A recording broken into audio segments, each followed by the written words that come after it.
So, what are my thoughts on the new Deftones album?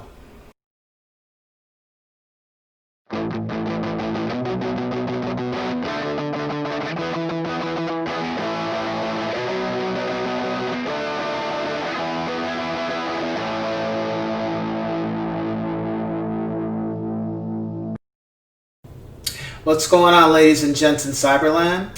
I'm coming back to you with another album review from the Deftones.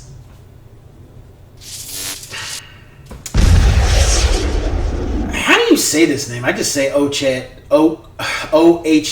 or Ohms, if that's the right word for it. So, Deftones, another album, ninth album, and man, so refreshing. Literally just so refreshing. I remember when Gore came out, I was cool with it. I didn't hate it. I wasn't like, I loved it like some other work. But right when I heard the single for this album, I already had high hopes. Okay. And especially what Chino was saying in regards to the music for this album. They said they stepped it up a notch. And also Steven, the guitarist, was more involved. Not to discredit him for the work on Gore, but he was just more involved with this album. And when I heard the self-title track, I was just like, okay, whatever's on here, I know from what they've said and what I've already heard on this track, it's totally more aggressive in a different way than how it was called Pink Triangles.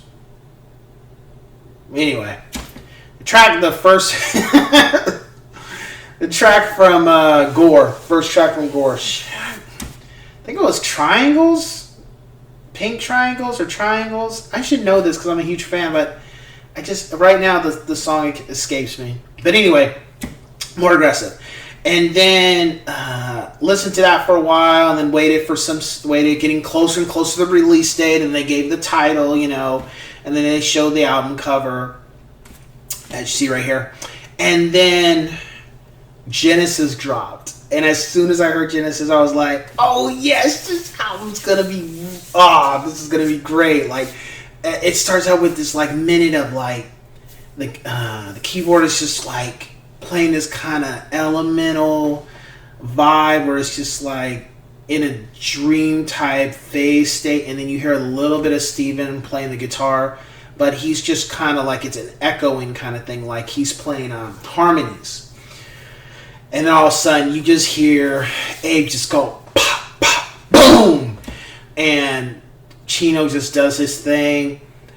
And then especially when they premiered the video on YouTube, I was just like, oh man, I can't wait. Like, with everything that's happened these years, it's just really been a drag for a lot of us. I think that made me hopeful, at least for music wise, for the rest of the year. Really excited. And then let me get to this part. So, regardless if a band releases an album or not, I mean, when it's coming, if the album leaks, I'm going to listen to it, because 9 times out of 10, I know what to expect from the groups I listen to. But I feel like, why should I have to wait for release date if it's already out? Because I still, like, for this album, I heard it way before it came out. But I had already pre-ordered the album. I was just waiting for the actual my physical copy to show up. And I remember, and this is a side note, I remember Kingdom Leaks, because that's for a lot of us, go there for certain things, to listen to things. And I remember they put out a disclaimer saying, this, due to certain such and such, this album won't leak until literally the day before the album dropped. Of course, I had already heard it anyway. And I remember, I think that was the turning point for me with so-called record companies about leaks. I think, to me, they know that leaks are going to happen, and they really can prevent it. They try to say they can't, but they really can. It's just they don't want to put the manpower in, they don't want to put the effort in to make sure these leaks don't happen. I think, depending on who it is, they put the effort in or not. And I think with what happened with Deftones, I think a lot of people were anticipating this album for that to be stated to Kingdom Leaks, to not leak it before this time, even though they already had it. And I think that says a lot about a lot of groups, whether it's hip hop, country, rap, rock, whatever. I think it says a lot about the record industry in general that they really could put a lot more effort in to make sure these albums don't leak until the release date. But they do, they just, it's not a big deal to them. They claim it is, but when I saw that, I was just kind of like, y'all could have done that with a bunch of other albums on this record label too, you know? I'm not saying Deftones is the end all be all, but I know there's other artists on their label that they could have put that same effort into, and I'm pretty sure they didn't. Like, I didn't see anything about that. Well, I didn't look for it either, but regardless. So, album-wise, I was just blown away. I was blown away by pretty much every track except Pompeji. Pompeji's okay. I don't dislike it, but if they hadn't put it on the album, I mean, I don't know. I probably would have felt one way or another. I think 9 tracks, I've been like, I still need a little more than 9 tracks. Honestly, I think this album probably could have had 2 more tracks, like 12 tracks, but considering it's been 4 years. But the length of the tracks were pretty good. And it was track, song after song after song after song after song. It just was like this for me. Like, it just kept just going up higher and higher in regards to anticipation and how the music was.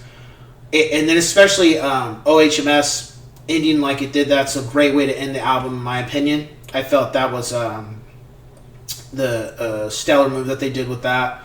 And especially how it started and then how it ends. It's kind of like this, and then it goes smack. It doesn't gradually go back down to some extent.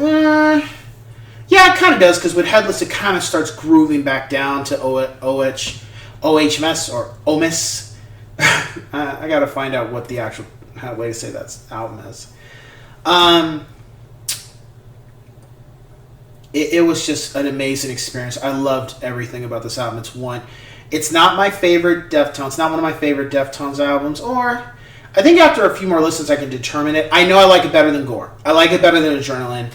I like it better than Deftones, Saturday Night Wrist. I like it better than Koi no Yoken. For a fact, I like it better than Koi no Yoken. Now, White Pony, Around the Fur, Diamond Eyes, yeah. It ain't better than White Pony and Around the Fur and Diamond Eyes. But it might be better than Koi no Yoken. Maybe. We'll see. Elements of the album, you do hear White Pony in here. You hear Around the Fur elements in here. You definitely hear Deftones, Self-Titled, and Saturday Night Wrist. Those 4 albums in particular you hear in here, I really didn't get a vibe of Koi no Yoken or Diamond Eyes. I more so got a mixture of the other elements of those 4 albums. And a little tiny bit of Gore. Certain parts of Gore where it was really slowed down at first, way the tracks were. I felt that element when I was listening to Genesis, and I felt that element when I was listening to Pompeji, and a little bit of White Pony with Pompeji. Now, with The Spirit of Mathematics, that track is totally like Saturday Night Wrist. It felt like Saturday Night Wrist. It felt like the music from up, down, left, right, ABA, start, the Nintendo code for Contra that they labeled for one of the tracks. It felt like that. It felt like that was like that song wasn't, that instrumental wasn't fully all the way done, and there was more to it, and they took parts of that and made it into the spell of mathematics, even though the spell of mathematics, I think I said spirit, whoops, the spell of mathematics had lyrics and stuff to it. As far as my rating, it's not a 4. Man. 4.5 out of 5.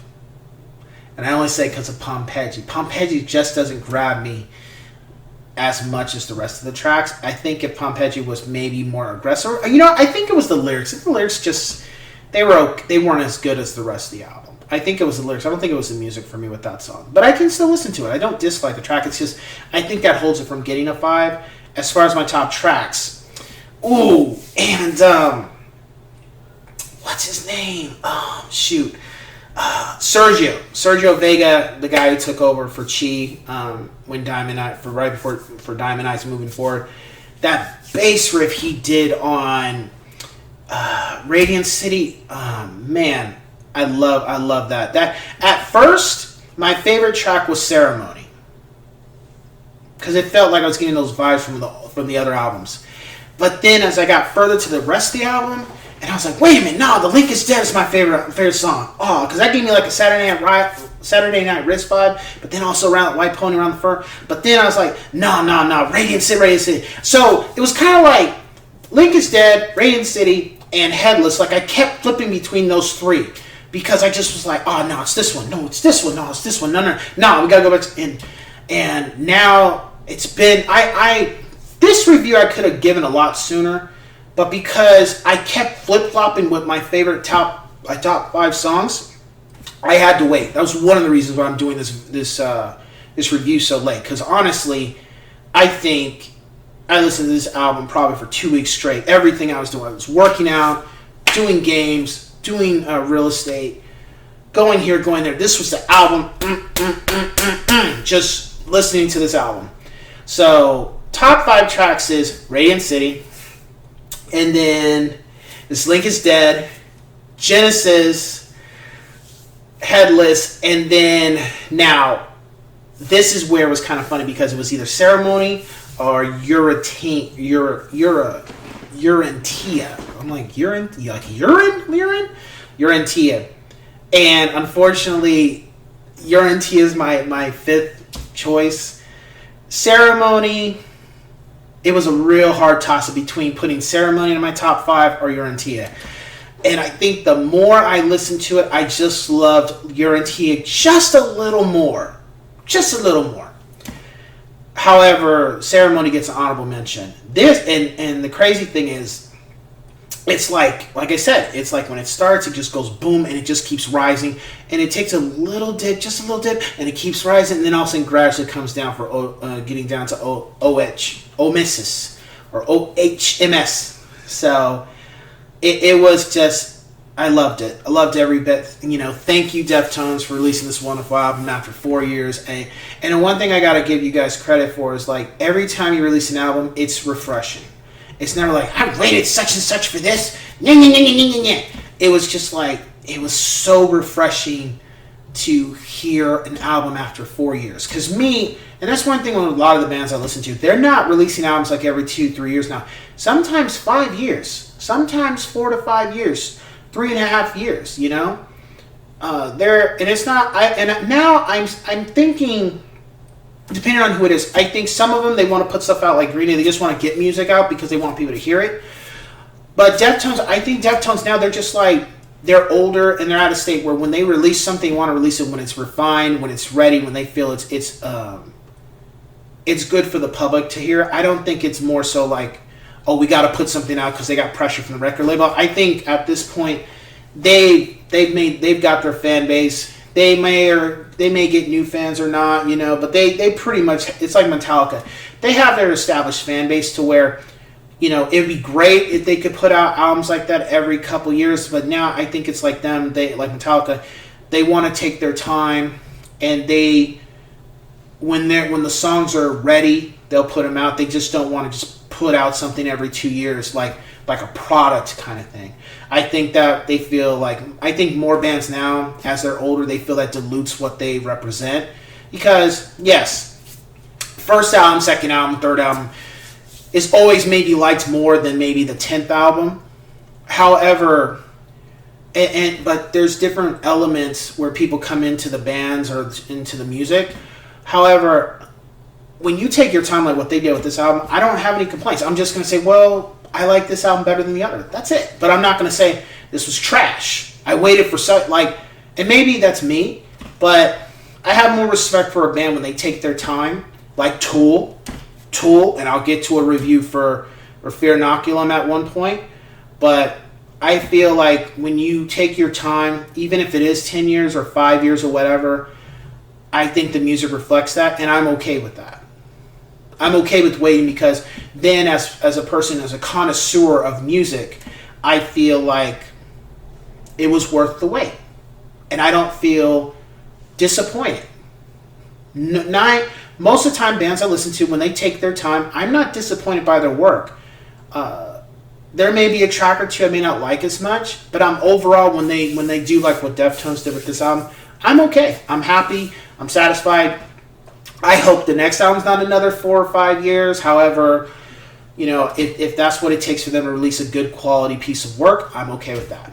So with that being said, I think, if you like the other albums, like the ones they came out with before, I say check it out. That's probably the best way to go about it. Yeah.